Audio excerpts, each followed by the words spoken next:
beautiful. 26, 36 feet per second up. 5, put a pitch over. Very smooth. After 21 hours and 36 minutes on the moon, a perfect liftoff, and the astronauts are now in lunar orbit, ready to join for the journey home.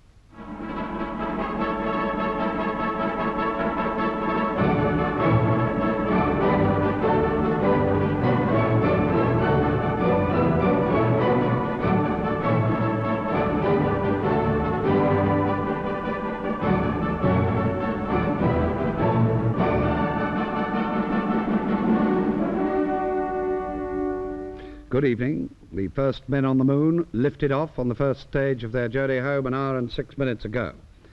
The Stars and Stripes flies proudly now over the Sea of Tranquility. A new chapter in human history has opened. The race for the moon is over. Man's probe into the universe has begun. For the people of this planet, what is the meaning of this stupendous venture, historically, scientifically, and economically? That's our theme in Panorama tonight, and we'll keep you in touch with Apollo 11. By 6 o'clock tomorrow morning, the astronauts should be homeward bound with a cargo of moon dust and a few secrets of the universe. Michael Charlton is now at Houston to talk, perhaps in a moment, we hope, with the head of the space agency, the man who put the men on the moon. And here in London, Geoffrey Pardo is standing by to explain anything that may happen while Panorama is on the air. And James Mossman ponders the significance of this American triumph with economist Barbara Ward, historian Professor Hugh Trevor Roper, scientist and Nobel Prize winner Professor George Porter, and science fiction writer Brian Aldiss. But first, if we have it, we go over to Michael Charlton, but I think there may be a little problem. Yes. Well, now, before we go over to Michael Charlton, we'll look at some of the issues which arise out of discussion of this project. You may have heard Michael Charlton telling us last night how 50 or so poverty protesters demonstrated quietly outside Mission Control Center, not to decry the astronauts' achievements, but to remind everyone of the unsolved problems here on Earth. Is there a conflict between devoting vast resources to the endless exploration of space and the need to conquer the appalling problems of this planet? Disease and deprivation, ignorance and squalor. Well, now that the moon race has been run and won, a look at the arguments by Julian Pettifer. To most of us, man's breathtaking adventure in space looks like a pinnacle of human achievement. But in other eyes, it's quite the reverse. These celestial antics are, in their view, a confirmation of man's folly and vanity and urge to self-destruction. How is the quality of the TV? In drawing up a balance sheet, what are the Americans getting for their 10,000 million pound ticket to the moon? The most obvious answer is prestige. The Stars and Stripes stuck in the moon dust. That proprietary plaque. President Nixon down the line from the White House. It all recalls what triggered the moon program in the first place, President Kennedy's fear of being overtaken by the Russians. And so naturally this morning, it was the Americans first, mankind second, and the Russians also ran. To bring peace and tranquility to Earth. But American prestige aside, space does provide some down-to-earth benefits for the rest of us, notably the photographs taken by the astronauts and by unmanned satellites, bird's-eye views of our own planet which have opened up entirely new areas of research into the Earth's resources. The analysis of pictures taken hundreds of miles out in space can reveal new mineral deposits. They've already led to the discovery of new oil fields. In agriculture, satellite pictures can provide data on erosion and irrigation, and their value to the weather forecaster is already established. Soon, urban planners may be using astronauts' photographs to help them plan road systems. Perhaps the most obvious of the benefits of space technology is in the field of communications. Television coverage of the moonshot during the past few days has been brought to us by communications satellite like this one here.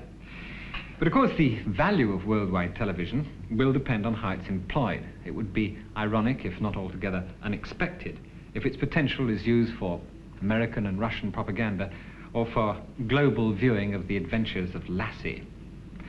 The other immediate benefits, which you and I can thank the American space program for, come into the area of technological spin-off.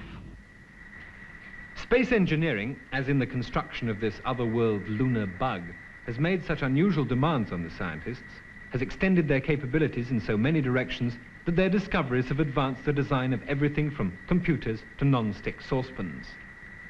Even space medicine, specialized though it may be, has developed diagnostic aids and safety devices that have already saved lives. If the technological superiority stimulated by the space program is so great, how can any advanced industrial country compete without it? Is British industry going to suffer from not being in the space race? We are losing out in quite a few ways at the moment. Firstly, one must realize that space technology is the greatest technological challenge of any projects around the world today. And although we're active in one or two selected areas of space, we're missing out the stimulus that the whole of industry that engages in America, in 22,000 different companies involved in their space program, for example, we're losing out in the stimulus which they have to generally improve reliability and performance of all the components and all the equipment, etc. Now, the other way we're losing out is this, quite apart from the technology, the act of learning. We're losing out from not having products available to use. And in particular, I'm talking of application satellites. That's to say, satellites for telecommunication purposes, for air traffic control, navigation, meteorological purposes, and Earth resource satellites, which are coming along to monitor and help to use the resources of the world.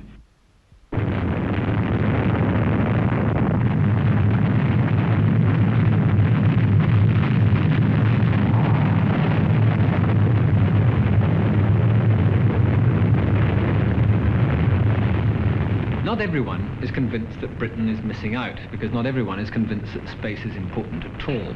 To some people, the moon program is dangerously irrelevant to mankind's real problems like hunger and poverty. And so at Wednesday's launch at Cape Kennedy, not all the spectators were there to applaud. We are here to protest, and we are here to demonstrate.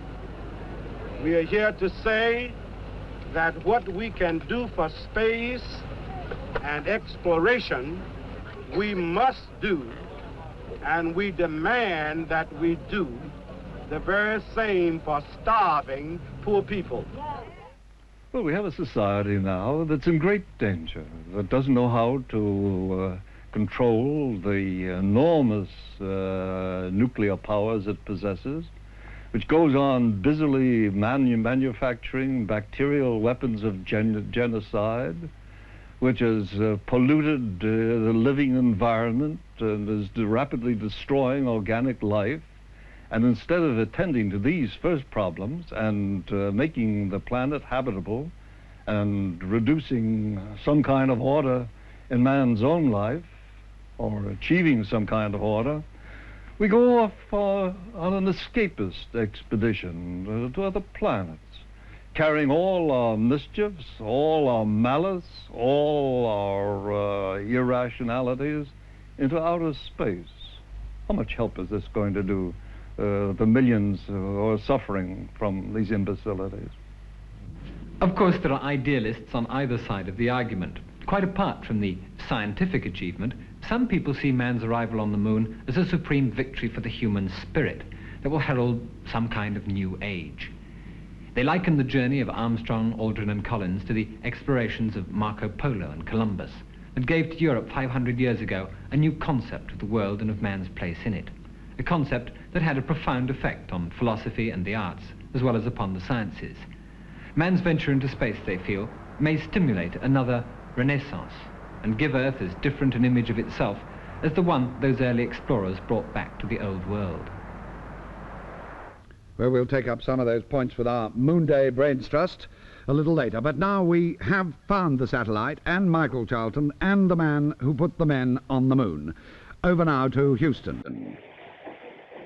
Where Dr. Payne, as you can see, is with us. He had a rather late lift-off from mission control, but we forgive him that and give this enormous accomplishment that he, his team, and his astronauts have brought out. Dr. Payne, we must look at you as head of the American space program and all your engineers now and astronauts with some awe, and pay, I suppose, a great deal more attention to what you've been saying for a good deal of time. I wonder, could you expand your own mind for us in the next couple of minutes over what you believe is implicit in this triumph of Apollo 11 on Earth?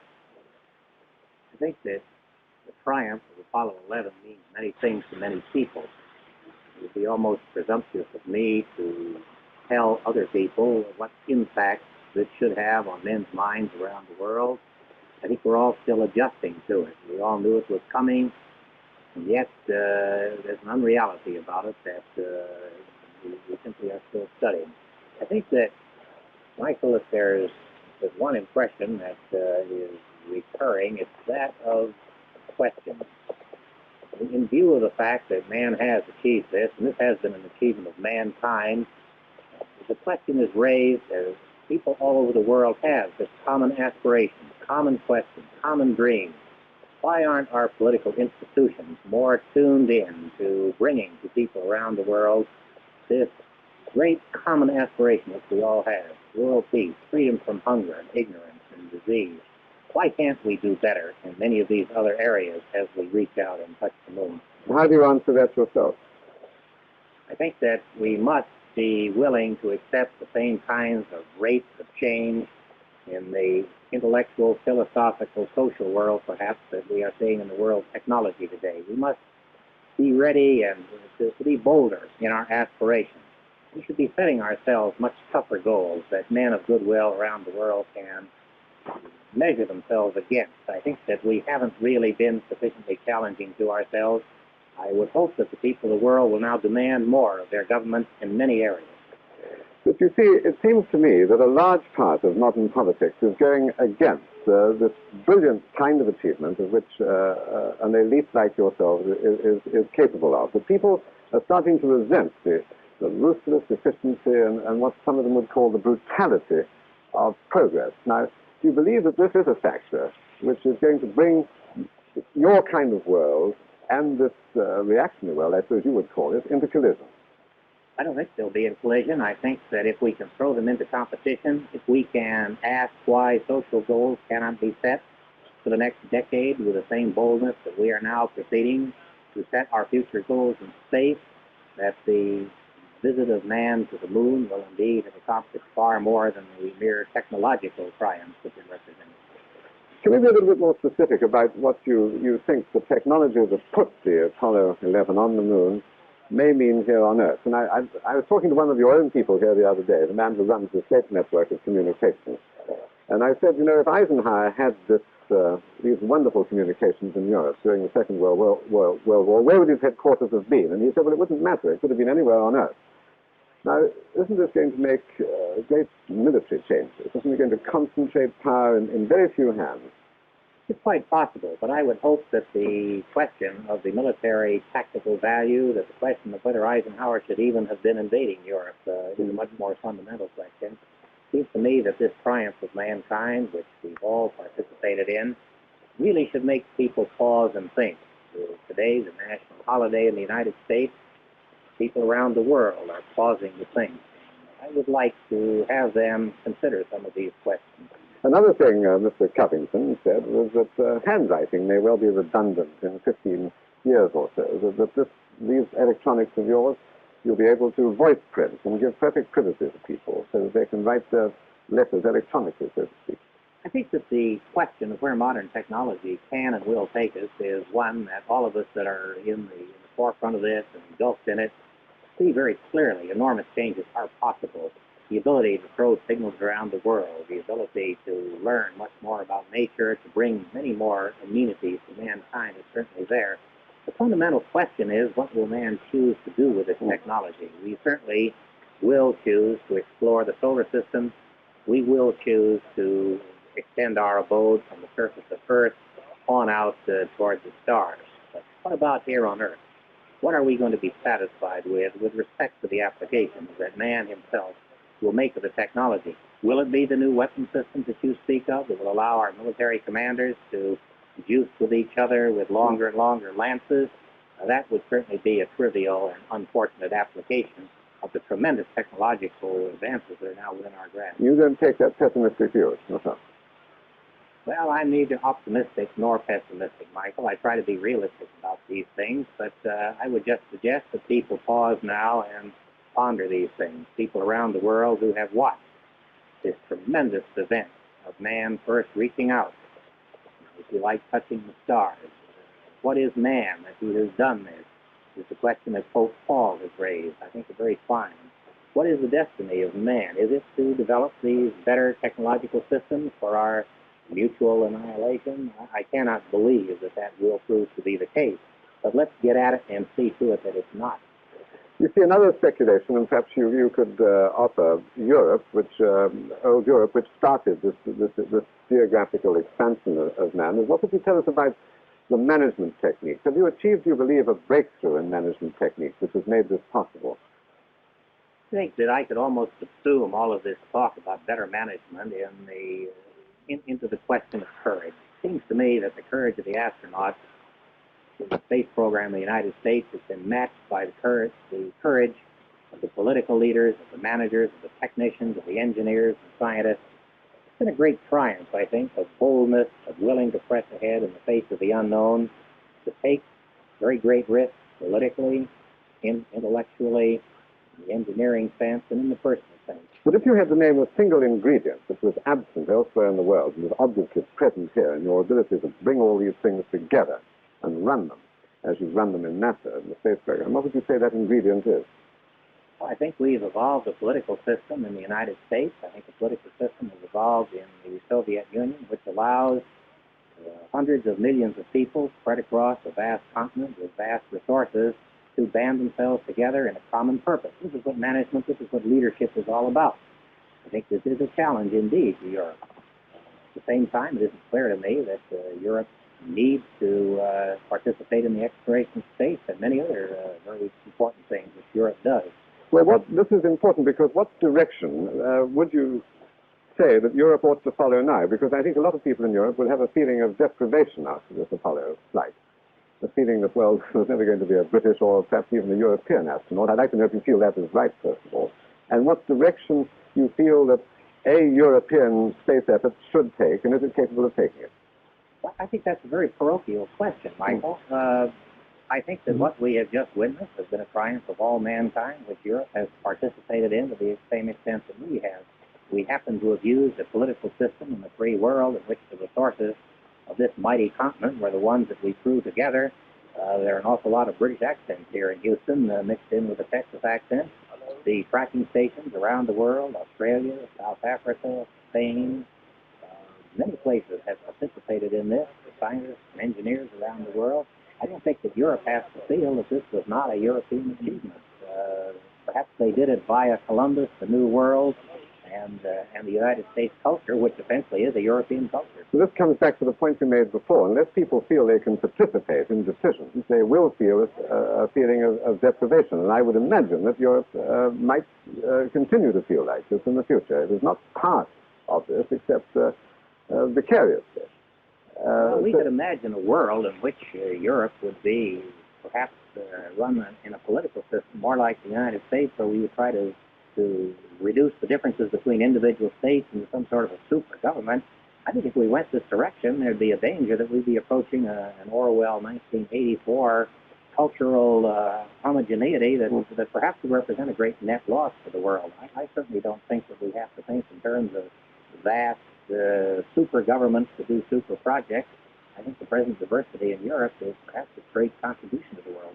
But do you not understand the feeling that people have in Europe, that they're sandwiched between two great superpowers, and they don't regard this as necessarily a satisfactory arrangement? Or perhaps they're sandwiched between two rather bland white slices of bread, and all the diversity's in the middle, Michael.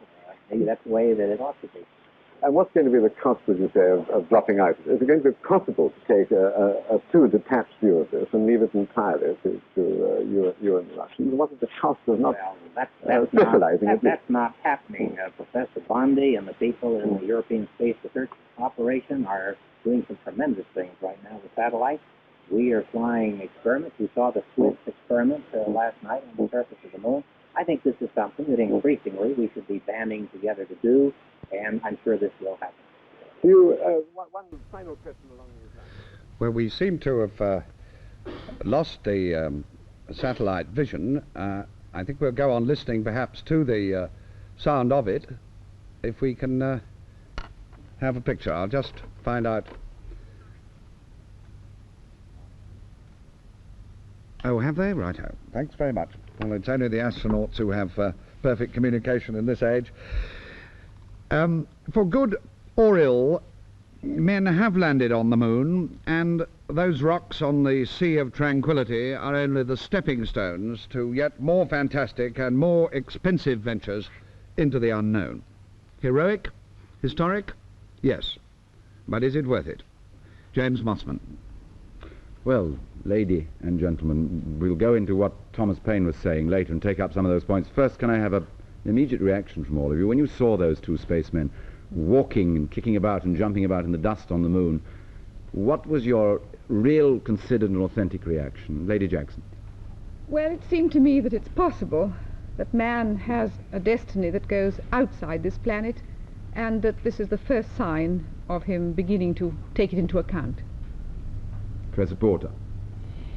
I think my main feeling was that anything is technologically possible, providing we know the scientific background, which of course dates way back to Galileo. So you didn't feel surprised then? Of course, I think Or this wonder. is the main reaction, that there is no surprise. Or did you feel any sense of wonder? Great wonder, but one was wonder that one was seeing something which one had been waiting for since one was a little boy. Brian Aldiss. Very much the same. I thought, at last we've made it. You know, man's 1 million years old, and this is a very old dream indeed. At last, well, it's come true. The neocortex that powers us has finally realized this very old dream. And now we have these Ford T models down there on the moon and up again. Marvelous, but not unexpected. Professor Trevor Roper. I felt like Professor Porter. I can't say that I was surprised. There had been a build-up, one had expected it, and here it was at last. It was a new stage in human history, undoubtedly, and one was seeing it happening. One just watched. Do you feel, though, that the achievement, technical achievement, and the achievement in terrific sort of courage and discipline will make any difference to man's sense of unity on Earth or his sense of justice? No, frankly, I do not. No, I find I disagree with that very much, because I think it's the first time that the human race has been able to see in its imagination where it actually lives, and how small, and how shining, and how real it is, and how vulnerable. And if it's true that we change nothing until we change our imagination, I think it's possible that this is the first step towards changing how we think about ourselves. How, but in a way, I suppose one sees a baby, and that's vulnerable enough. It's even more vulnerable than a shining orb in heaven, isn't it? That hasn't stopped us killing people. So. No, but the thing is, we're all on this orb, and this orb is all we have. In other words, this is where everybody has got to make their life. That is more my feeling. I think it will have a slight, will have some effect eventually on man's sense of unity. Firstly, in the very slow process of feeling that there is something bigger outside our little world, but of course also quite directly and immediately through the satellite and the communication. The fact that we are 600 million people watching the same television program. This surely must make us feel closer. What difference will that make about a sense of proximity? I mean, has television made people in the world feel that they have more in common, do you think? I would think when they have a common program it has, and if one can communicate, when one meets people and one has seen the same television program, I think television is bringing people in England closer together, different kinds of persons. But if we all, Professor Trevor Roper, if we all see I Love Lucy, does that do anything to our sense of each other's existence? I don't think it does. For centuries there's been a united Christendom. Let's say we've all thought that we believed the same things about the structure of the world, the outer world, the universe. That didn't stop us during those years of Christian unity from all fighting each other all the time. I do not see why the mere fact that we're all, as it were, watching the same play should make us feel the same as each other. We're not. I'm surprised Professor Trevor Roper thinks that we've had a united Christendom. I mean a united set of doctrines. No, surely the point is here that progress has been terribly slow and uncertain over this million years, and that for every small Genghis Khan, Tamburlaine, Hitler, we have very few Michelangelos, Beethovens, P.G. Woodhouses to offer in exchange. That the thing has been very uncertain. Now, however, we are there thanks to two basic 8 characteristics, one of which is curiosity and the other of which is tribalism. Whether this will develop into anything more, I don't know. I hope sincerely it will. But at the moment, among other things, all right, it's a great adventure, but it's also a triumph for big business, isn't it? Has the expansion of man, his desire to conquer the unknown and to combat himself against natural forces, necessarily allied itself in history with a more enlightened view of his dilemmas? But don't you think that we're talking about something a little different here? And that is, this is the first time in which human beings have had the sense of their planetary system as a single system, of an interdependence in which everybody can be involved in the same kind of disaster. In other words, the idea of getting away cheap, the idea of fighting a war and getting away with it, is, I think, contradicted not only by the picture of that glowing little orb, which I come back to, this Earthrise, this little planet, but also our increasing knowledge of our ecosystems, the way that we can pollute, the way in which nuclear destruction drifts, the way in which all these things are carried by our physical organism. I maintain that that is made more clear by the vision from the moon, which is what we're talking about. Professor Trevor Roper, do you think that's true, or do you think that seeing the world like this creates a radical change in our imagination? I don't, I'm afraid. I can't follow it myself. I do not see why it should make any difference that for a century, 2 centuries, we have known, or we have assumed, that the system of the universe is as it is now proved to be by our recent discoveries. Now, therefore, we are not surprised. We have all round this table stated that we were not really surprised when we saw the men walking on the moon. We admired it, we were interested in it, we watched it entranced, but we were not surprised, because we knew that the moon was roughly like that. We don't live in a Ptolemaic world in which we think that our Earth is the center of the universe. What has been proved has simply confirmed the cosmology of the last 2 centuries. We have not had a shock to our imagination which will cause us to think anew about our position in the universe. Do you think that, does anybody think that the argument of Abernethy in the film we saw is a valid one, that while going to the moon at the same time more should be done on Earth, or perhaps of the more extreme people that it's a waste of money, vast sums of money, when there is misery, injustice and so on down here? Well, if I might begin, I would say first of all that compared with the resources available to the developed world, the amount being spent is very small indeed. It's less than 1% of America's gross national product, and as she grows by 3 to 4% a year, she's spent what she gets extra between Christmas and Easter. So let's get the idea that it's very big. It's very small. The appalling hemorrhage of waste is in the arms programs, which go up to 140 billions a year. So it's small. Where I think it could make a difference is whether, rather as Dr. Thomas Paine was saying, if citizens will begin to say, if this kind of concentrated spending, planning and intelligence can produce something as good as this, then for heaven's sake you can make the traffic move. And that kind of political change is a change in the way people imagine their own politics. But are they able to work imaginatively outside the brackets of facts? I mean, we know now that the men landing on the moon are the product of a strategic and prestige struggle between America and Russia. This is a military program that has caused and made this possible. But yes, I think this business of whether they can work outside this accumulation of knowledge is the crux of the matter. There is a time in scientific research, in technology, when money poured in produces a profit or produces a result, a success. And I'm sure that if, as Lady Jackson has said, the money is really quite small, I'm sure that if an equally good case could be made that the technology is now available. The only thing needed is the money to solve this particular sociological problem. It will be provided.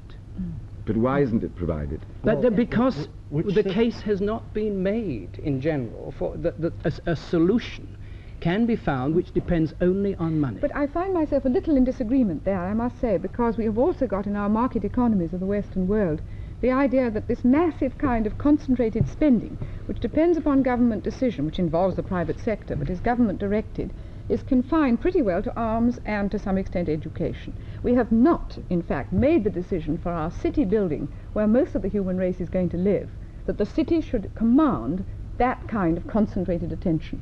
Now, I would like to believe, and I do believe, that conceivably the success of this moon thing could produce this switch where people say, if you can do it for the moon, you can do it for New York. But why should that happen? I'm sorry, you haven't. You said you think it might, and you hope it will, but have you actually been able to give any evidence that it could, in view of our knowledge of human nature and history? All I can say is that Thomas Paine begins to say it, and that's different from him not saying it. Well, can we take an example of someone who has said this sort of thing? For instance, Herman Kahn and the Hudson Institute produced a perfectly feasible plan for developing the Amazon basin, which is a sort of large-scale project that we might well approve of. And this would provide Great Lakes within the Amazon basin, by which means you would stop the Amazon flooding, you would open up the interior round the lakes for industry and agriculture, you would give the inland states in South America, such as Bolivia and Paraguay, access to the sea, you would have enormous hydroelectric power, etc., etc. But it's not only a case of pouring in the money. For one thing, the Brazilians wouldn't like it, because they, after all, have their own government and their own country to run. I think that this is different from the moon. The moon was one single target that could be solved through technology and big business. I think that if we're talking about sociological problems, as I think you are, Lady Jackson, then this is much more difficult because it involves larger areas of mankind. Does anybody think that there is a danger that in going to the moon, men will be, and indeed going on to other planets perhaps, men will be flying away from their essential responsibilities here? Again, as often has happened in history, avoiding reality. No, I don't at all. No. I think, in fact, of course, the actual part of the sum of money which has been spent, which got us to the moon and did nothing else, is relatively small. The terrific amount of technological development. I'm sorry, you misunderstand me. I mean, is it possible that psychically, psychologically and spiritually, man will distract himself willingly from enormous problems about his whole life on Earth here, which are very critical at the moment, by flying into the stars? Is there any danger that this will take his mind off problems which all of us ought to be trying to solve now? Yes, I think there's a danger of that.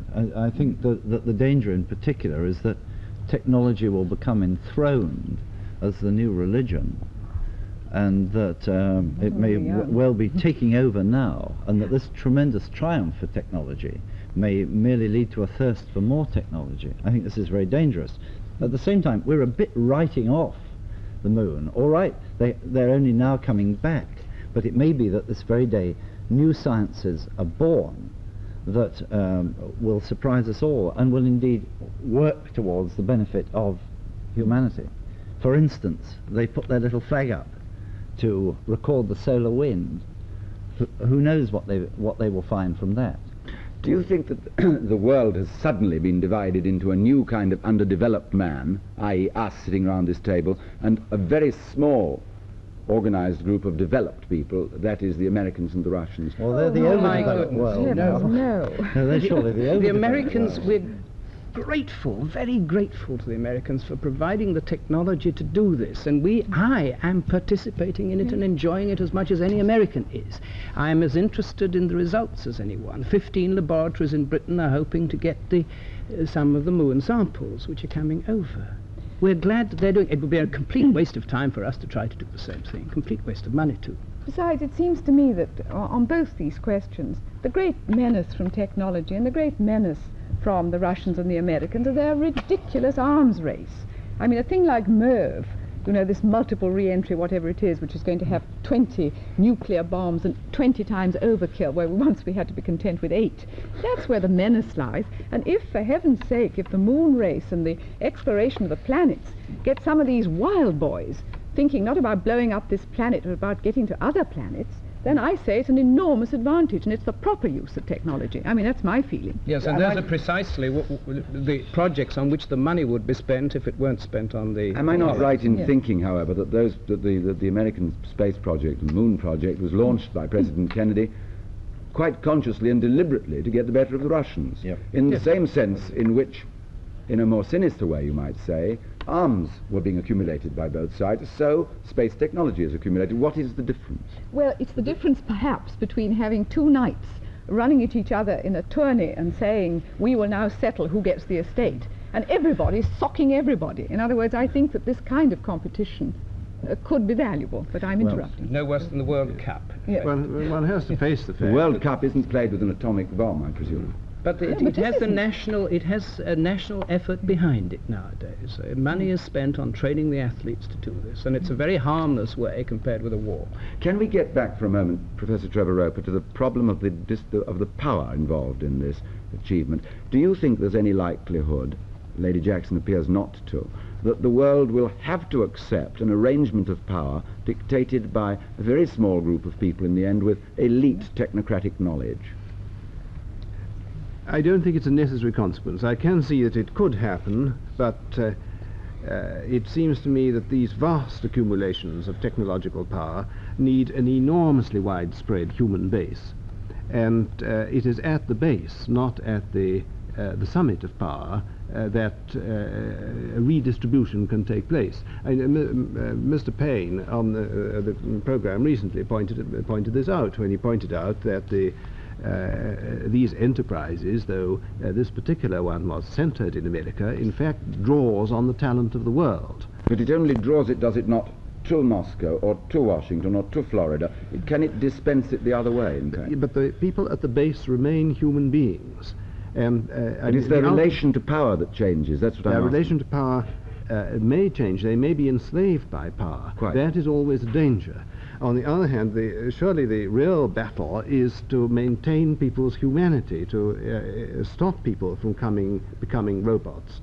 It's always possible that great technological changes will enslave people. It's, I think, a 19th century illusion to suppose that all scientific progress is necessarily good. But what is your bet on this particular issue? I mean, in the next 50 years? I don't think one can bet. I think perpetual vigilance is the answer, not betting. But if I may put it quickly, I meant that the danger of enslavement comes much more from technological weapons than from the moon race. In other words, I was not saying there was no danger, but I think we're forgetting all the time that this vast technology is being used for utter destruction, and the moon is not that. The moon is a relatively innocent branch of general technological change. But surely the point that you're trying to make there is that we may not be consulted.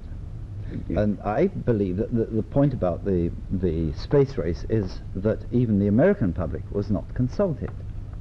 In fact, President Kennedy invited his vice president, Lyndon Johnson, in, and they asked a few big business experts in and got cracking.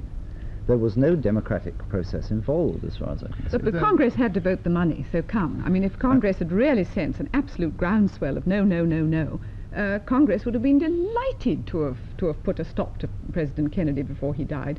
You know, I mean, they were very against him. So I think you must not say it was not democratic unless you say Congress isn't. Well, yes, but I would think that it was somewhat parallel to the Concord, where, you know, there was no general consultation. I would like to take up a point to Professor Roper's, because I think we're getting awfully confused between between technology and science. Professor Trevor Roper said that it had been shown in the 19th century, or he believed from the evidence of the 19th century, that all scientific progress was not necessarily good. I would debate that to my dying breath, because science is knowledge, and I believe that the acquisition of knowledge must be good. Truth and knowledge must be good.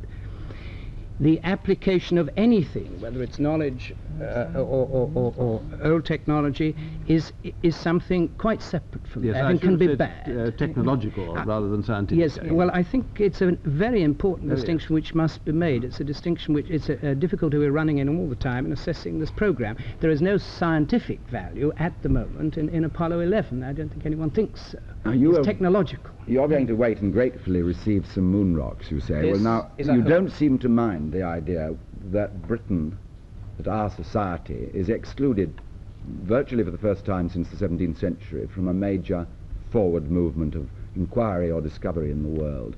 Do you think seriously that it doesn't matter to the generation growing up now, that it can't be involved physically and feel itself involved in this, but is merely a spectator to a television set? But it is involved, as I've said. It will be involved in the examination of the samples and the possibility of sending experiments. One of the experiments was Australian, that went up anyway. Sending experiments in future Apollo missions, and there are going to be 10 more already. They're already stacked up. It's very much involved, and surely we're all involved in. The fact that Galileo wasn't an Englishman doesn't worry me in the least. I still admire what I'm he talking did. about now, not history. I mean, isn't it like But this being is in... history.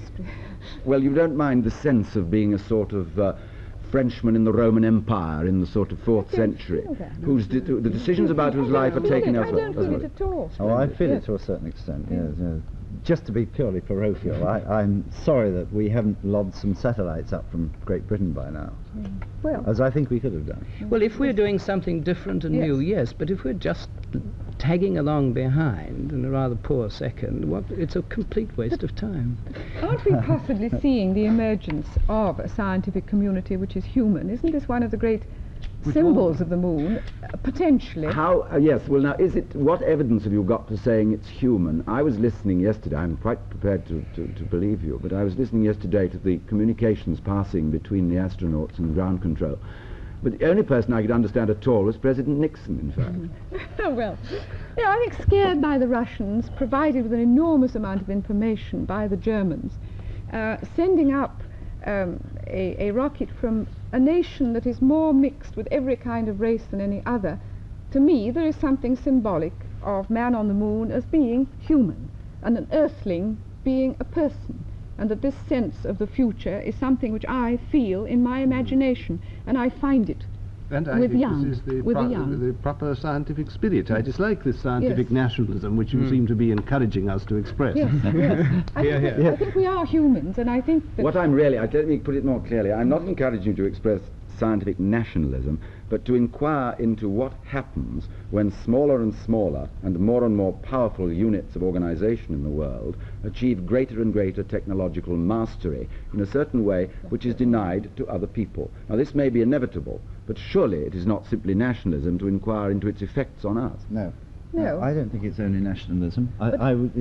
Sorry, can I just come back? I think it's this rather alarming division within each individual, not only nations, of the heart and the head.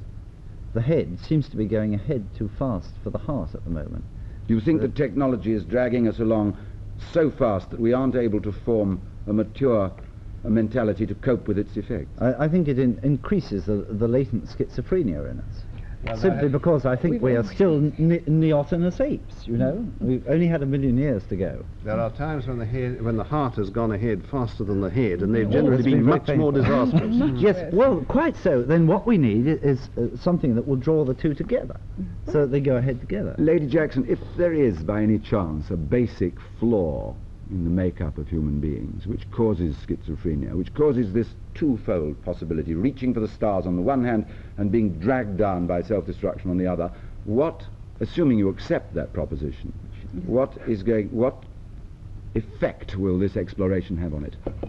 The basic dilemma of man, that he appears not to be able to reconcile himself with himself. I feel it can be good. I am terrified. I am terrified by his arms, by his nuclear destruction, by what they're inventing in the whole atomic race. And I somehow feel that to do something out of this planet, which gives us back the sense of how vulnerable the little launching pad that's available to all of us is, could conceivably make us less lunatic in our gross misuse of technology through nuclear war. In How other long words, will that... I see this as perhaps a prophetic sign that we are very small and we can destroy ourselves completely. Do you now, think I that- could be wrong, but this is how I see it. Do you think that state of euphoria, which now a lot of people share with you, will last for very long once it's gone out of the newspaper? I don't feel euphoric. I feel so measurelessly depressed about what the human race is up to now that I only say with a grinding of my teeth on bare hope that possibly this is a sign. You feel euphoric. You felt a bit euphoric No. as a porter, didn't you? Not euphoric, just hopeful, which is quite different.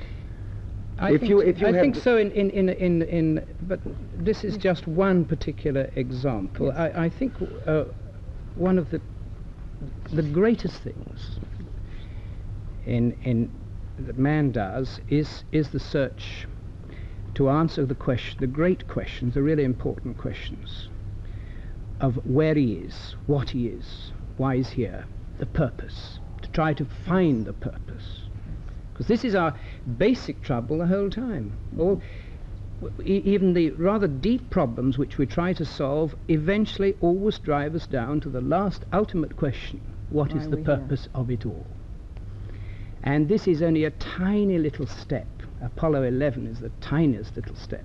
But I think it is a step. I suppose the final question there for us should be, is it a step which throws significant light on that question? What is the purpose of life which ends in death? I mean, does it throw light on that? Well, I think it might throw an immediate quick bit of light as a result if we find some organic material in these samples, but really it's a step to Mars and other heavenly bodies which will throw more light. Or even from where we started with the amoeba, upwards to where we are and possibly beyond.